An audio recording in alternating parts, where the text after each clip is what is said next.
National education consultants association మరియు Adi Shankara university ఆధ్వర్యంలో the biggest education expo in Nellore. Hi, welcome to my show. ఈరోజు మనతో చాలా స్పెషల్ గెస్ట్ ఉన్నారు. రాజు వెడ్స్ రాంబాయ్. ఒక్క సినిమాతో ఇండస్ట్రీ మొత్తం తన వైపు తిప్పుకున్న డైరెక్టర్ సాయిలు. ఈరోజు సాయిలు గారు మనతో ఉన్నారు. ఆయన అడిగి రాజు వెడ్స్ రాంబాయ్ సినీ విశేషాలు, అలాగే ఈ సినిమా తీయడానికి ఆయన పడ్డ కష్టం, ఎన్నేళ్ల కష్టం, ఇవన్నీ కూడా ఆయన మాటల్లోనే తెలుసుకుందాం. హాయ్ సార్, నమస్తే. నమస్తే సార్. ఒక్క సినిమా ఇండస్ట్రీలో ఉన్న ప్రతి టెక్నీషియను, ప్రతి స్టారు, ఒక కామన్ ఆడియన్స్ నుంచి ఇండస్ట్రీలో పెద్ద పెద్ద తలకాయల వరకు అందరూ ఇప్పుడు మీ వైపు తిరిగి చూస్తున్నారు. ఈ సక్సెస్ని, ఈ రిసీవ్నెస్ని ఊహించారా? అంటే ఇంతగానో ఊహించలేదు సార్. అంటే ఓకే, పోతుంది, కొంచెం మంచిగానే ఆడుతుంది అనుకున్నాం. కానీ ఇంత ఏమంటారు, ఇంత రెస్పాన్స్ కానీ, జనాలు అంతా మంది వచ్చి థియేటర్లో హౌస్ఫుల్ చేయటం కానీ అదంతా ఎక్స్పెక్ట్ చేయలేదు సార్. అసలు మాకే అసలు నిజం, కళ నిజం అన్నట్టున్నది సార్. మూవీ రిలీజ్ అవ్వడానికి కొన్ని గంటల ముందు మన ఇద్దరం కలిసాం. ఆ రోజు శ్రీరాముల్లో థియేటర్స్, శ్రీరాములు మొత్తం ఫుల్ అయిపోయింది, టికెట్స్ అన్నీ అయిపోయాయి అని చెప్పి మీకు నేను ఒక మాట చెప్తే చాలా ఒక చిన్న పిల్లవాళ్ళలాగా ఆనందంగా ఫోన్ తీసుకొని చూసుకొని సంబరపడిపోతా ఉన్నారు. ఇప్పుడు ఆనందం ఏ స్థాయికి చేరుంది సార్? ఇప్పుడు అంటే న్యూట్రల్ అని చెప్పలేను సార్, కానీ పెద్ద అయిపోయింది సార్. నాకు ఈ కష్టాలు ఉన్నాయి కదా సార్, ఇవన్నీ వచ్చింది ఓకే థ్యాంక్ యూ అన్నట్టున్నా సార్, అంతే సార్. అంటే దాని ముంగట ఉన్నాయి చూడండి, అవన్నీ దీన్ని బ్యాలెన్స్ చేసినాయి. మళ్ళీ రేపు పొద్దున ఇంకా మళ్ళీ ఒకటి ఉంటుంది కదా, రేపు కష్టం. సో ఇవన్నీ బ్యాలెన్స్ ఉన్నాయి. మరీ నాకు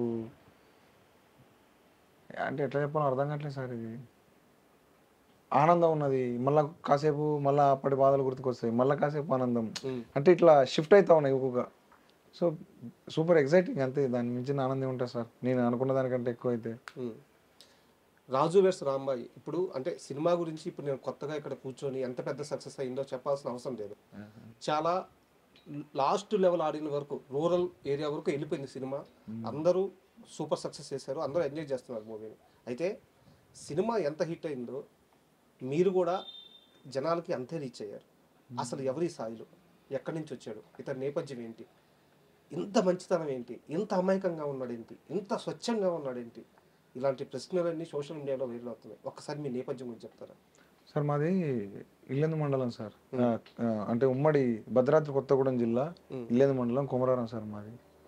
ఆడికెళ్ళి వచ్చిన 10th మొత్తం మా ఊళ్ళోనే చదివిన, 10th దాకా. తర్వాత మన ఏమంటారు అన్నప్రెడ్డిపల్లిలో ఇంటర్మీడియట్ చేసిన.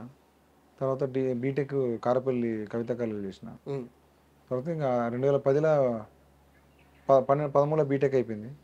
తర్వాత ఇటు నుంచి ఇటు వచ్చింది. ఇక మా నాన్న వ్యవసాయం చేసుకుంటాడు, మా అమ్మ నార్మల్ ఇంట్లో, మాకు భూమి ఉన్నది, వ్యవసాయం చేసుకుని బతుకుతూ ఉంటాం.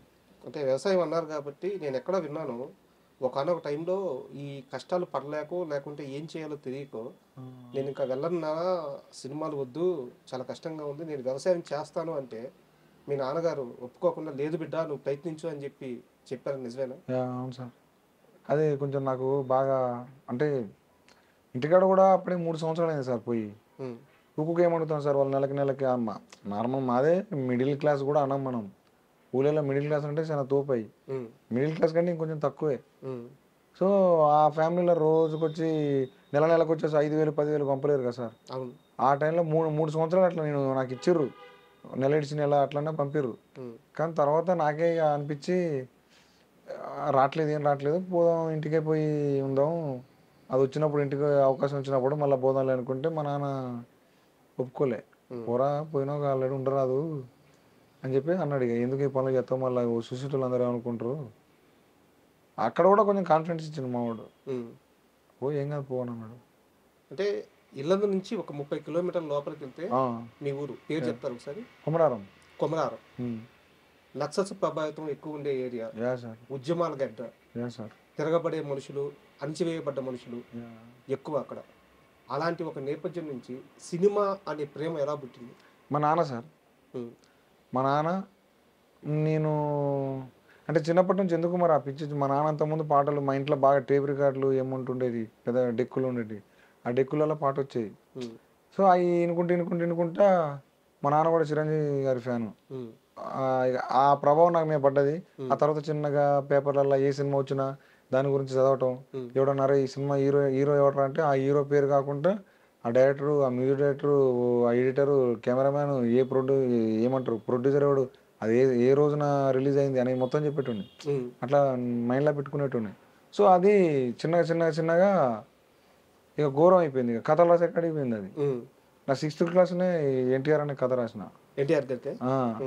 సో అట్లా ఏం రాసినో తెలియదు, కానీ ఆ టైటిల్ ఒకటి పెట్టుకొని కింద రాసుకునేది ఇట్లా అవుతుంది అని. సో అట్లా ఇంట్రెస్ట్ పెరిగింది. అది యుగంధర్ అని పెట్టినా. యుగంధర్ అని పెట్టి రాసినప్పుడు చిన్నప్పటి నుంచి ఎన్టీఆర్ అంటే చాలా ఇష్టం అంట. ఆయన స్టూడెంట్ నెంబర్ 1 ఆది సినిమాలు చూసి చాలా ప్రభావితం అయ్యారంట. నాకు ఎన్టీఆర్ అంటే మస్తు ఇష్టం. కలిసే ప్రయత్నం చేశారు ఎప్పుడన్నా? నా ఏడనా లేదు ఆడిదాకా రాలేదు. ఇప్పుడు మీకు కలవాలని ఉందా? డెఫినెట్గా. మా నాన్నకి చిరంజీవి గారిని కలవాలంటది, నాకు ఎన్టీఆర్ అని కలవాలంటది. సూపర్, మంచి కాంబినేషన్ ఇద్దరిది. అండ్ నాన్నగారు చిరంజీవి ఫ్యాన్ అని చెప్పి చెప్పారు మీరు. అంటే చిరంజీవి గారిని అభిమానించని ప్రేక్షకుడు అంటూ ఉండడు తెలుగు గడ్డ మీద, ఆయన ఇష్టపడిన ఆడినంటూ ఉండడు. అలాంటి మెగాస్టార్ చిరంజీవి గారి సినిమాలో నెక్స్ట్ మీరు యాక్ట్ చేయబోతున్నారు. నిన్ననే బాబీ గారు అనౌన్స్ చేశారు. అదే అన్నదే. నాన్నగారికి చెప్పారు ఆ విషయం? చెప్పినా. నాన్న చాలా హ్యాపీగా ఫీల్ అయ్యారు. నన్ను తీసుకుపోరాను. నేను ఒకసారి చూస్తారా చిరంజీవి గారిని అంటే, సరే నాన్న చూద్దానన్నా అన్న చెప్పిండు, అన్న మాట ఇచ్చిండుగా. సో అది ఆ రోజు పిలిస్తే కనుక మనం పోదాంలే అని చెప్పినాను. అండ్ అమ్మ సాయిలు ప్రయాణం అంతా చాలా దారుణంగా జరిగిన రోజుల్లో ఇక్కడ మీరు బాధపడుతుంటే అక్కడ అమ్మ చాలా తీవ్రంగా బాధపడిన రోజులు ఉన్నాయంట. ఈరోజు అమ్మ ఆనందం ఎలా ఉంది? మాకు చెప్పుకోకుండా చాలా, అంటే బయట వాళ్ళ మాటలు అవన్నీ మాకు చెప్పకపోయేది అనుకునేవి. చేను పనికి వచ్చేటోళ్ళు వాళ్ళు అనేటోళ్ళు కానీ అన్ని మనసులో పెట్టుకునేది సార్, ఎవరు చెప్పకపోయేది. కానీ అది అర్థం చేసుకున్న మా పిన్నోళ్ళు ఉంటారుగా, మా పిన్నోళ్ళు, మా అమ్మమ్మోళ్ళు, వాళ్ళు మాకు వేసేటోళ్ళు. మీకు చెప్పట్లేదురా, అది ఇట్లా అనుకుంటాను మనసులో బాధపడుతుంది, మీకు అర్థం కావట్లేదు రా భయ్ అని చెప్పి తిట్టేటోళ్ళు మా వాళ్ళు. ఎందుకురా ఇది చక్కగా గవర్నమెంట్ జాబు ఏదో ఒకటి అదో ఇదో చేసుకునేదానికి ప్రైవేట్ జాబు ఎందుకురా తిట్టేటోళ్ళు. అది చాలా, అంటే మా అమ్మ బాధ ఇక వర్ణతీతం సార్ అది. ఎందుకంటే మేము ముగ్గురం మొగళ్ళం. దీన్ని ఏమంటారు, ఇప్పుడు ఆడపిల్లలు ఉంటే ఇంట్లో అదొక పని ఇదొక పని ఉంటుంది. అవును. నేను పెద్ద కొడుకు, నేనేమైతేనో తెలియదు. మా తమ్ముడు ఉన్నాడు, వాడు ఇంటికాడ పనులు చూసుకుంటాడు. సో చదివిపించిన వాళ్ళు ఎవరు జాబ్ చేయట్లే. ఒకడు సినిమా అంటాడు, ఒకడు ఇంకోటి అంటాడు, ఇంకోటి అంటాడు. అరే వీళ్ళు ఎవరు జాబ్ చేయట్లే, చదివిపించినాక అని చెప్పేసి ఆమె బాధ ఆమెకుండే. ఆ తల్లి బాధ ఉంటుంది. అది ఉన్నది. మా అమ్మ నిజంగా వర్ణతీతం సార్. ఈరోజు సినిమా రిలీజ్ అయ్యి ఇంత పెద్ద సక్సెస్ అయ్యి తన బిడ్డని ఇంతమంది పొగడతా ఉంటే ఆ తల్లి మీతో చెప్పిన మాటలు ఏంటి? అంటే ఇక అదే సార్, బాధ వచ్చినప్పుడు చెప్పలే, ఆనందం వచ్చినప్పుడు చెప్పలే, కడుపు దాచుకుంది అంతే. నా బాధ వచ్చినప్పుడు కూడా నాకు చెప్పలే, అరే ఇట్ అంటారా అని. ఇలా ఆనందం అన్న కూడా లోపల బయటికి చెప్పలే, ఉంది నాకు అర్థమైపోతుంది కదా సార్. మా అమ్మ కొంచెం ఏమంటారు లోపల దాచుకుంటుంది ఎక్కువ, మా నాన్న ఓపెన్ అవుతాడు. నిన్న జరిగిన ఫంక్షన్ ఏదైతే సక్సెస్ మీట్ ఉందో మీ లైఫ్లో అతి కీలకమైంది, ఇన్నాళ్ళు మీరు ఎదురు చూసింది ఆ రాత్రి కోసమే. అవును సార్. అలాంటి ఒక వేదిక మీదకి మీ తల్లిదండ్రులు ఎందుకు తీసుకురాలేదు? అది చిన్న ఒక ఇష్యూ ఉండే సార్, అది దానివల్ల నేను తీసుకురాలేదు. అంటే చెప్పొచ్చా? అది లేదు సార్, అది అంటే అది పర్సనల్ దానివల్ల రాలేకపోయారు. ఓకే. నేను మాకు వరంగల్లో ఒకటి ఉంటుంది మ్యూజిక్, అంటే పాటలకు మ్యూజిక్ ఏదో పెడదా ఉంటారు మా వాళ్ళు. ఓకే. అక్కడ తీసుకొస్తా, వరంగల్ తీసుకొస్తా. అది అప్పుడు సార్ట్ అవుట్ అవుతుంది, అప్పుడు వస్తారు మా వాళ్ళు. అంటే రాజు వెడ్స్ రాంబాయ్ ఈ కథ విషయానికి వస్తే ఎప్పుడు ఈ సీడ్ మీ బ్రెయిన్లో పడింది? 2016 సార్. 2016 నుంచి రాసుకుంటున్నా సార్. అది 2023కి ప్రొడక్షన్ ఓకే అయిపోయి వేరన్న ఈటీవీ వాళ్ళు వీళ్ళందరూ నాకు సపోర్ట్ ఇచ్చారు sir ప్రొడక్షన్గా. And don't forget to subscribe to iDream. And for more videos, please subscribe to iDream. Please subscribe to iDream. Please subscribe iDream. And please subscribe to iDream. For more videos, subscribe to iDream. please like, share and subscribe to the channel. Congratulations, iDream. Subscribe to iDream. Subscribe to iDream. So subscribe to iDream Media. iDream ki iDream team andarki huge congratulations. Please subscribe iDream Media. Please subscribe to iDream. Subscribe iDream. Please subscribe to iDream. iDream అంటే నా కళల channel subscribe చేసుకున్న నోరు తిరుగుతలేదు, మీరైతే గంట గుర్తు కొట్టండి. For more such videos, please subscribe to iDream. Subscribe to iDream. Please subscribe to iDream. Please subscribe iDream Media. Please do subscribe to iDream. Please subscribe to iDream Media. For best entertainment and information, please subscribe iDream.